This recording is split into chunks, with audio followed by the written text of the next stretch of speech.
Olá a todos. Gostava de partilhar mais um texto da Bíblia convosco.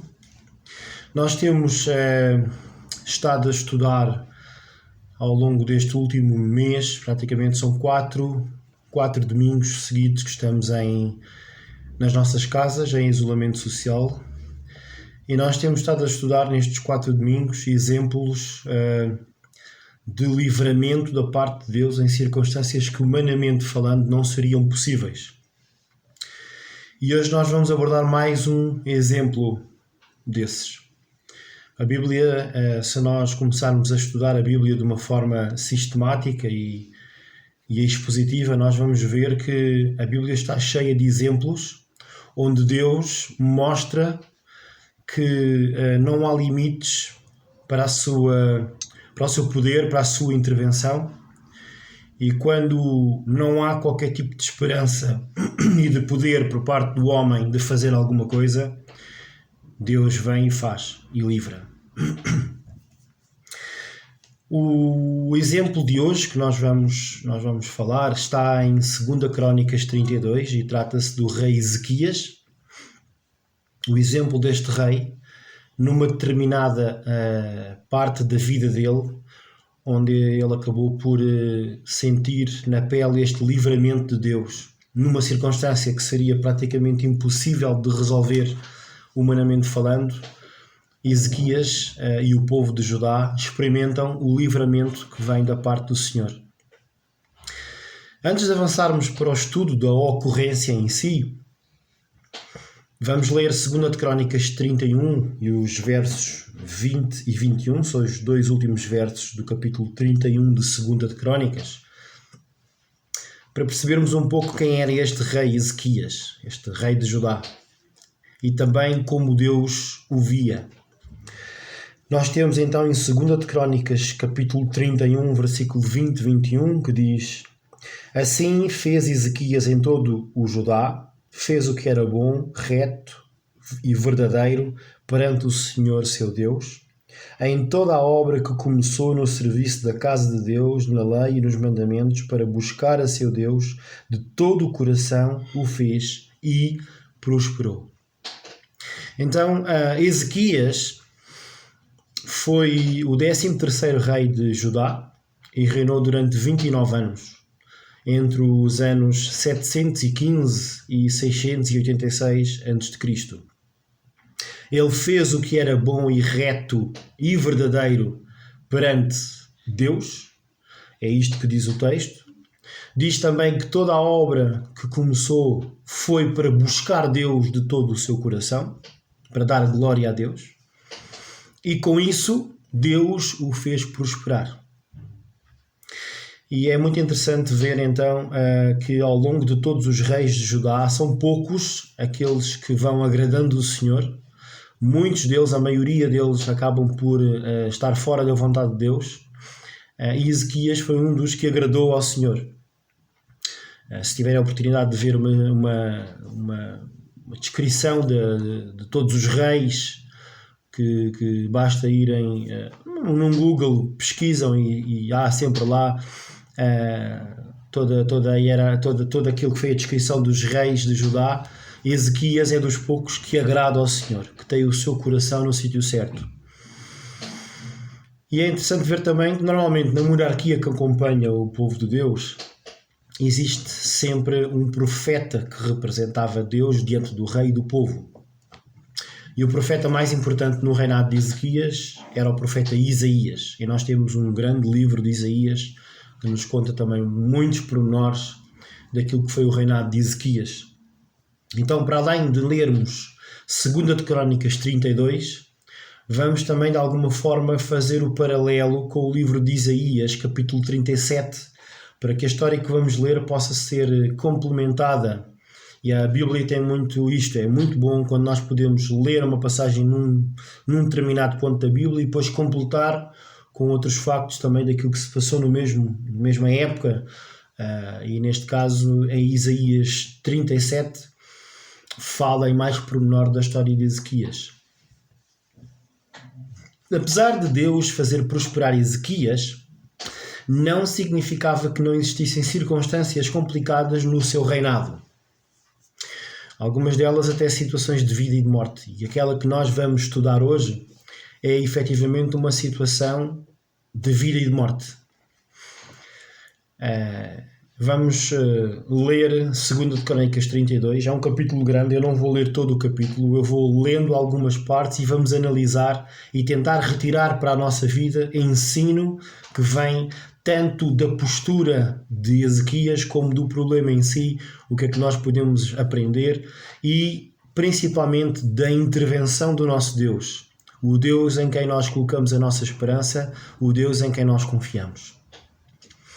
Então, 2 de Crônicas 32, 1 diz assim: depois destas coisas e desta fidelidade, relativamente de Ezequias para com Deus, veio Senaqueribe, rei da Assíria, entrou em Judá, acampou-se contra as cidades fortificadas e intentou apoderar-se delas. Então houve aqui um planeamento de atacar as cidades de Judá, principalmente Jerusalém, que era a capital. E este rei, Senaqueribe, rei da Assíria, era um rei que nós vamos analisar, ele tinha deixado um rastro de destruição até chegar a Jerusalém, às portas de Jerusalém. E eu imagino o próprio Ezequias, na sua fidelidade ao Senhor, tentar perceber porquê, Deus, porquê é que isto está a acontecer? Porquê é que eu neste momento tenho diante do meu povo, diante das cidades do meu país, um rei tão poderoso que me quer destruir? Nós vamos analisar a atitude de Ezequias diante deste problema. Nós temos que ter ideia de que este rei era alguém também que, lembram-se daqui em 2 de Crônicas capítulo 20, nós estudámos o rei Josafá e o rei Nabucodonosor. Ora, Senaqueribe era idêntico, era um rei também mau, um rei que acabava por destruir as cidades ou as vilas por onde passava, passar por cima de tudo e de todos para conquistar território, mais território e fazer escravo os povos a quem ele atacava, a quem ele derrotava. Mas se nós verificarmos diante desta situação em que Ezequias, sendo o rei, o líder do povo de Judá, verifica que existe um perigo específico, que é um ataque prestes a acontecer, um ataque do rei da Assíria. Vamos ver os versículos 2 até 6. Vendo, pois, Ezequias que Senaqueribe vinha e que estava resolvido a pelejar contra Jerusalém, resolveu, de acordo com os seus príncipes e os seus homens valentes, tapar as fontes das águas que havia fora da cidade, e eles o ajudaram. Assim, muito povo se ajuntou e taparam todas as fontes, como também o ribeiro que corria pelo meio da terra, dizendo: porque viriam os reis da Assíria e achariam tantas águas. E cobrou ânimo, restaurou todo o muro quebrado e sobre ele ergueu torres. Levantou também o outro muro por fora, fortificou a Milo na cidade de Davi e fez armas e escudos em abundância.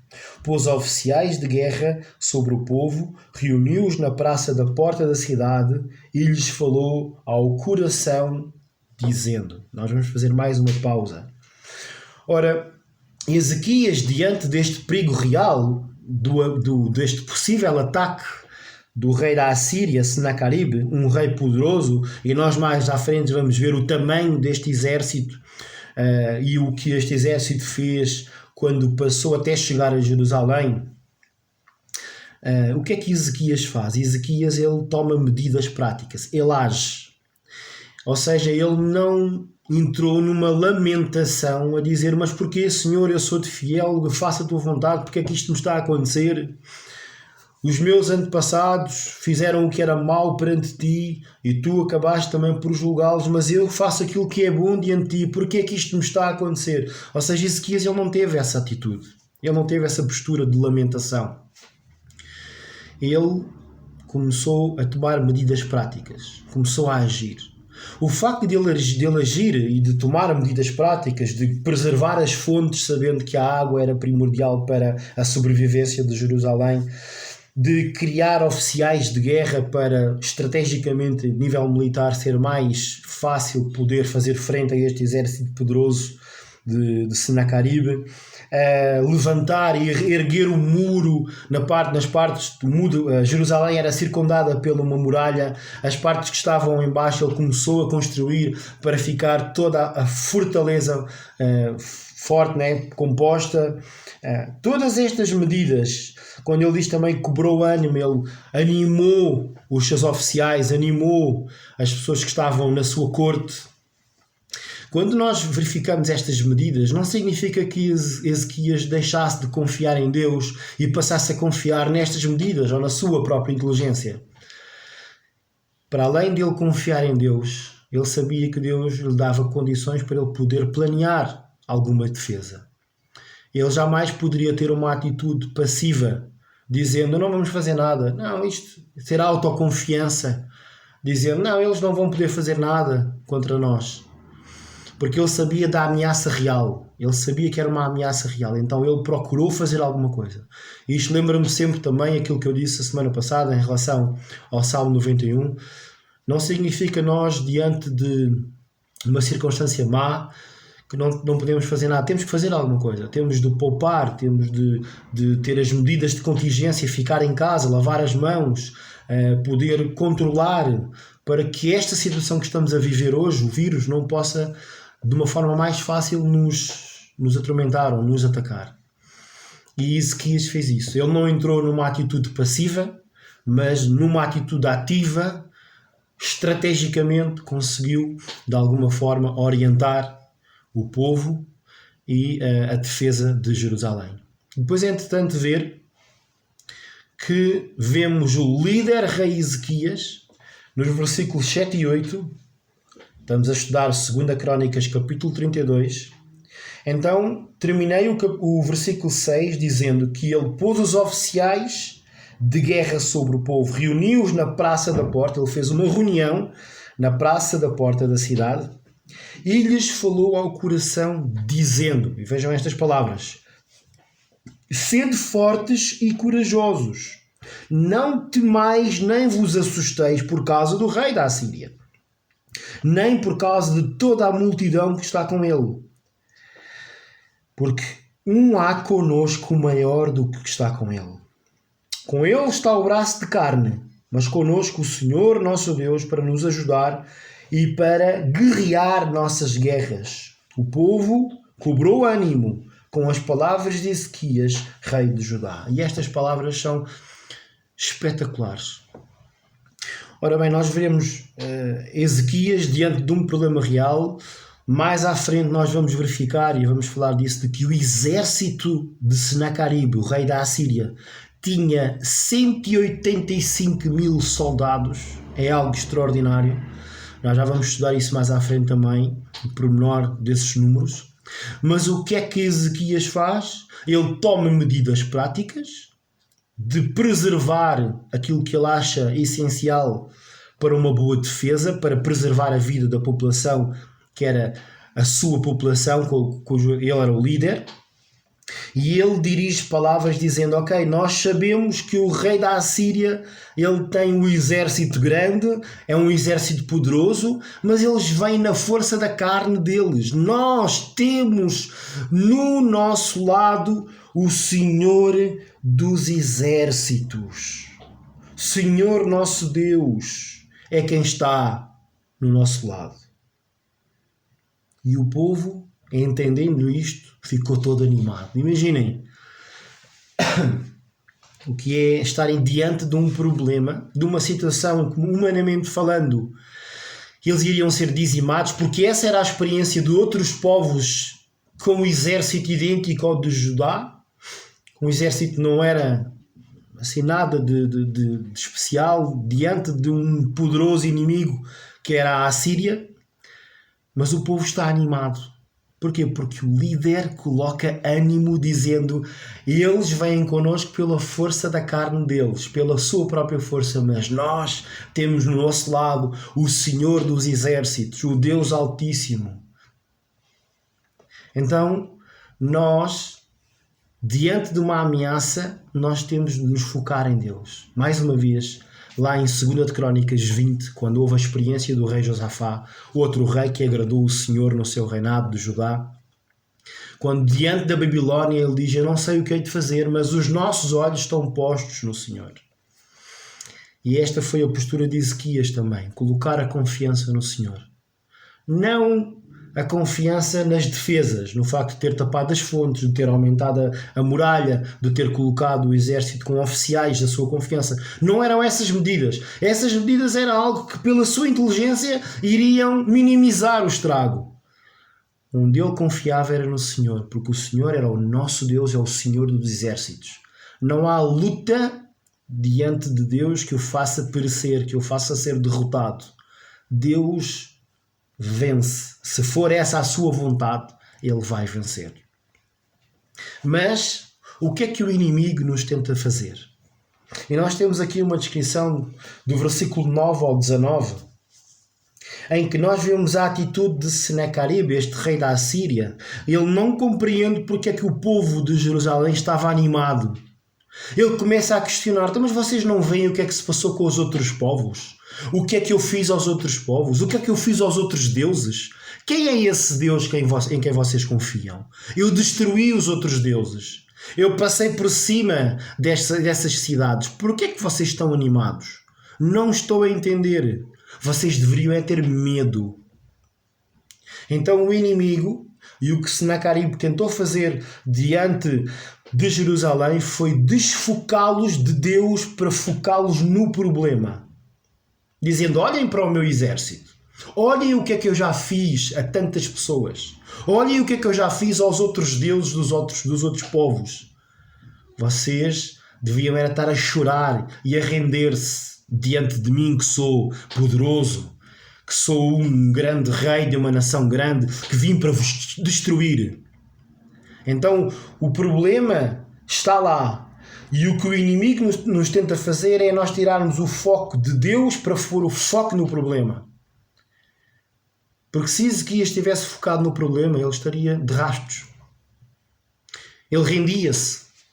Ou se não se rendesse, ele iria acabar por levar o seu povo para a morte, para a destruição, como já tinha acontecido com outros. E então ele acusa Ezequias de estar a levar o seu povo para a morte. Se tiverem a oportunidade de ler do 9 ao 19, são palavras de Senaqueribe, acusando que Ezequias está a levar o seu povo para morrer à fome, para morrer à sede.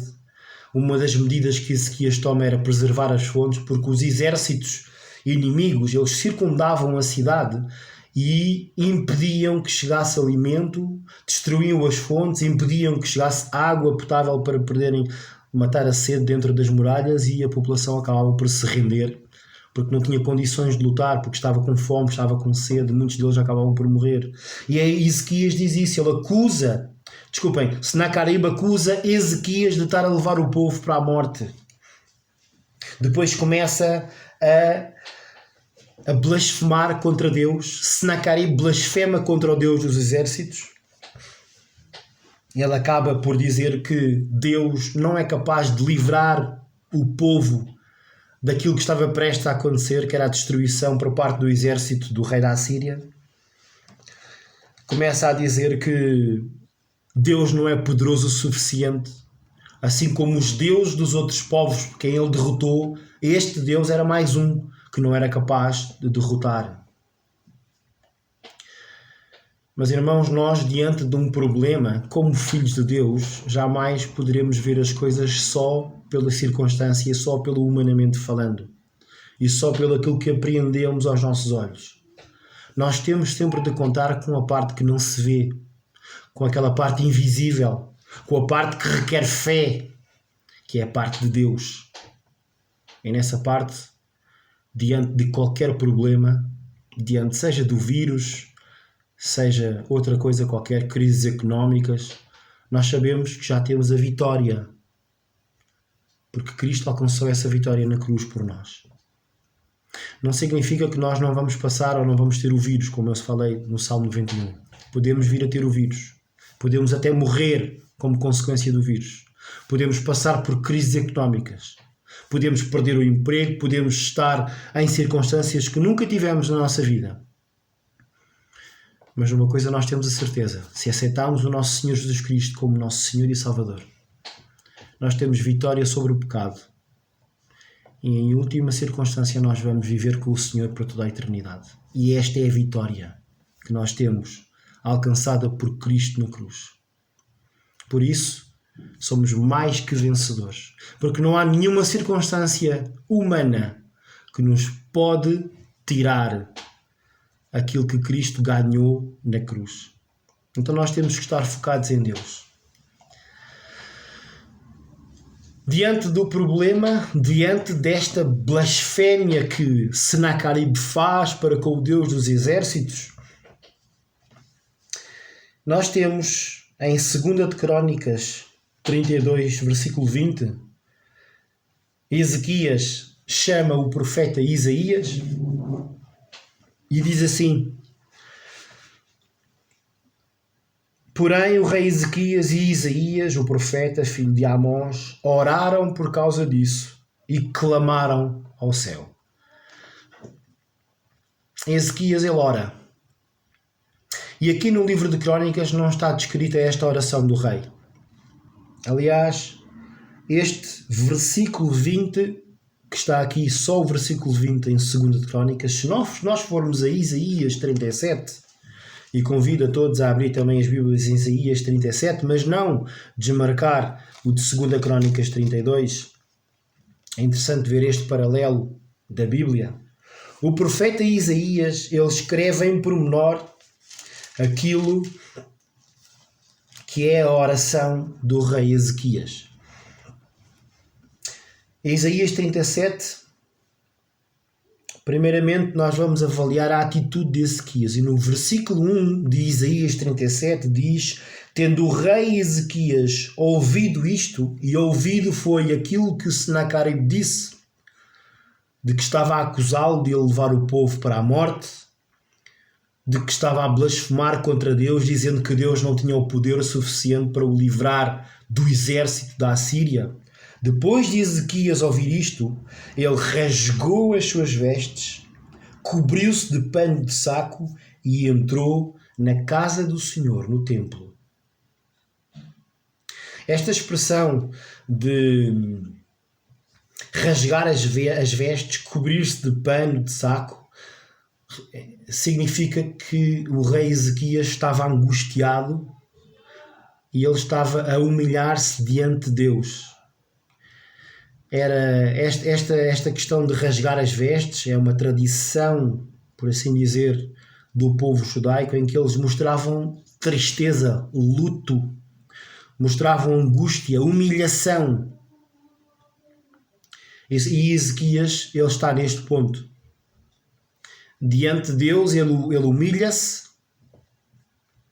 depois de ouvir estas palavras do rei Senaqueribe, e entra no templo. E esta atitude de entrar no templo, ele entra no templo para buscar o conselho de Deus, para buscar Deus, para orar a Deus, para adorar a Deus. Ele poderia ter partido para uma solução mais prática, dizendo: ok, vamos atacar já, ou vamos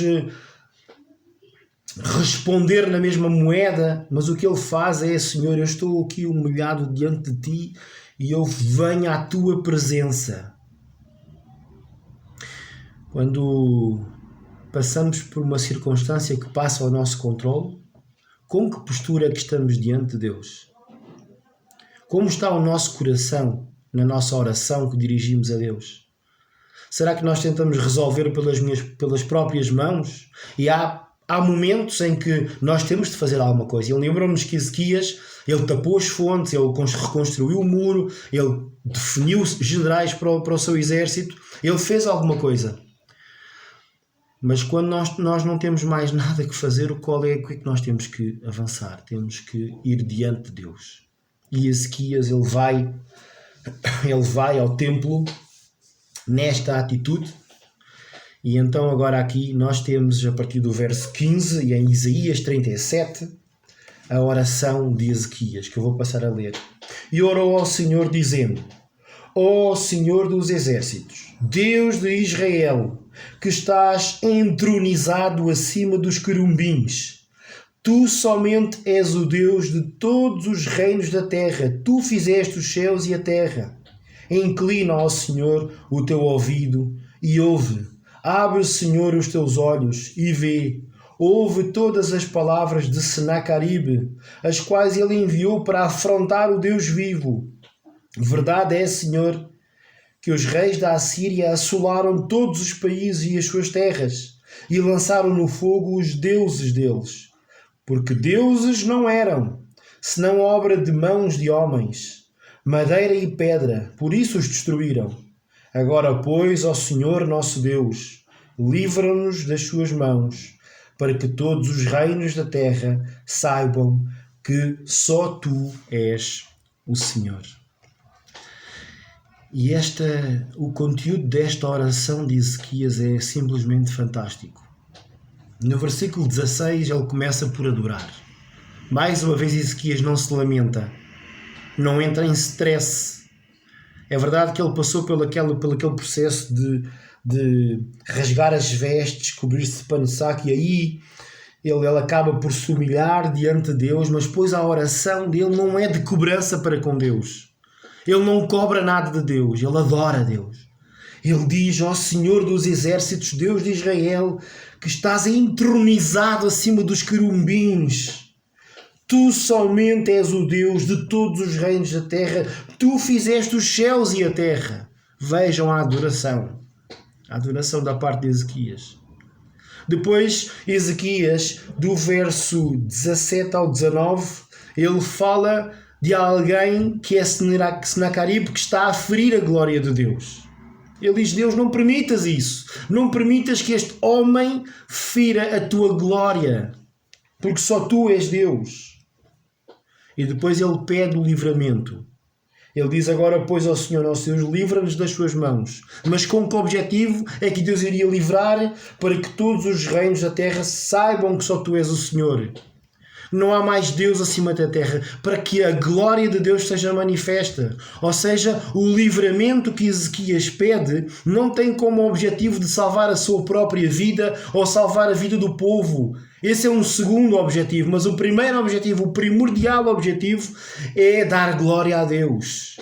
Se o livramento daquele sofrimento não fosse para dar glória a Deus, não teria de haver livramento. Irmãos, se livrarmos do vírus, livrarmos de uma situação económica de carência, não for para dar glória a Deus, então nós não merecemos esse livramento. Não há nada na nossa vida que nós possamos fazer, realizar, nos livrar, que não seja para dar glória a Deus, para que Deus possa ser exaltado. Este é o último objetivo do livramento. Ou seja, o livramento não tem como objetivo nos livrar do mal, nos livrar do sofrimento. Se no nosso sofrimento Deus for glorificado, então nós devemos aprender a sofrer para a glória de Deus. Bem sei que o mundo diz para nós não sofrermos, para fugirmos do sofrimento. Mas não somos nós que devemos estar em primeiro lugar, e sim Deus. E se nós conseguirmos, através do nosso sofrimento, dar glória a Deus, que assim seja, que Deus seja glorificado. E então esta passagem de Isaías, mas se nós voltarmos a 2 de Crónicas 32, e agora quero voltar lá ao texto de Crónicas, mas deixem também lá um dedo em Isaías 37, nós vemos que Deus traz o livramento. Versículo 21 de 2 de Crónicas 32. 21, 22 e 23 diz: Então o Senhor enviou um anjo que destruiu a todos os homens valentes, os chefes e os príncipes no arraial do rei da Assíria. E este, com o rosto coberto de vergonha, voltou para a sua terra. Tendo ele entrado na casa do seu Deus, os seus próprios filhos ali o mataram à espada. Assim livrou o Senhor a Ezequias e aos moradores de Jerusalém das mãos de Senaqueribe, rei da Assíria, e das mãos de todos os inimigos, e lhes deu paz por todos os lados. Muitos traziam presentes a Jerusalém ao Senhor, e coisas preciosíssimas a Ezequias, rei de Judá, de modo que depois disto foi enaltecido à vista de todas as nações. Deus traz o livramento. E se nós lermos a versão dos acontecimentos em Isaías 37, a partir do verso 21, que é uma versão mais em pormenor, nós vemos aqui então que há mais pormenor da forma como Deus envergonha Senaqueribe por ele ter ferido a sua glória, da forma como um anjo do Senhor, no verso 26 e 28, não, desculpem, o verso 26 e 28 há uma outra coisa que eu gostaria de ler, que é Isaías 37, 26, 28. Acaso não ouviste que já há muito dispus eu estas coisas? É Deus a falar para Senaqueribe. Diz: já desde os dias remotos o tinha planeado, agora porém as faço executar, e eu quis que tu reduzisses a montões de ruínas as cidades fortificadas. Por isso os seus moradores, debilitados, andaram cheios de temor e envergonhados, tornaram-se como a erva do campo e a erva verde, e o capim dos telhados, e o cereal queimado antes de amadurecer. Mas eu conheço o teu assentar e o teu sair, o teu entrar e o teu furor contra mim. Irmãos, nada escapa ao nosso Deus. Deus tem tudo planeado, tem tudo organizado, nada escapa ao controle do seu poder. E Deus sabia quem era Senaqueribe. Deus sabia da insignificância deste homem. Deus sabia, Deus conhecia. E depois ele diz no verso 29, por causa do teu furor contra mim, e porque a tua arrogância subiu até aos meus ouvidos, eis que porei o meu anzol no teu nariz e o meu freio na tua boca, e te farei voltar pelo caminho por onde vieste. Deus diz, vai, eu vou-te obrigar a sair daqui. Volta para a tua terra, envergonhado, porque acabaste por blasfemar contra aquele que é o Deus Altíssimo, o Deus dos exércitos. Não há nada, irmãos, nada que possa fazer frente ao nosso Deus.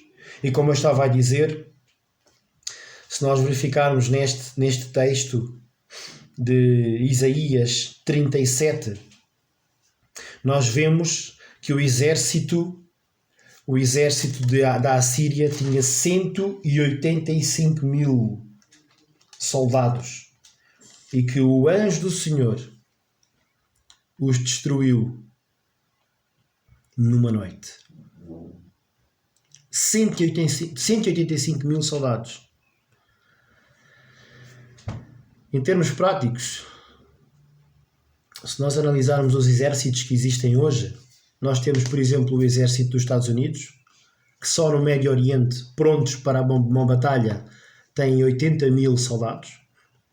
Nós temos a França, que é atualmente a quarta potência mundial, que tem efetivos prontos para uma guerra, 205 mil soldados.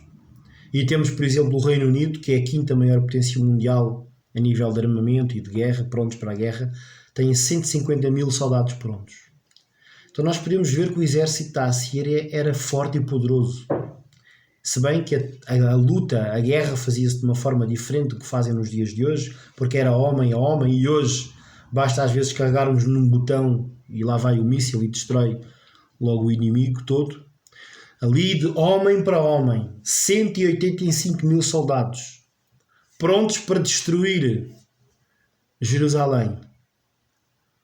Mas aquilo que está fora do alcance do homem está ao alcance de Deus, e Deus faz um milagre. Deus faz um milagre. E numa noite, o anjo do Senhor destrói todo o exército da Assíria. destrói envergonhando Senaqueribe e dizendo: Senaqueribe, tu não sabes com quem é que te meteste. Tu meteste com o rei, com o Senhor Deus dos exércitos.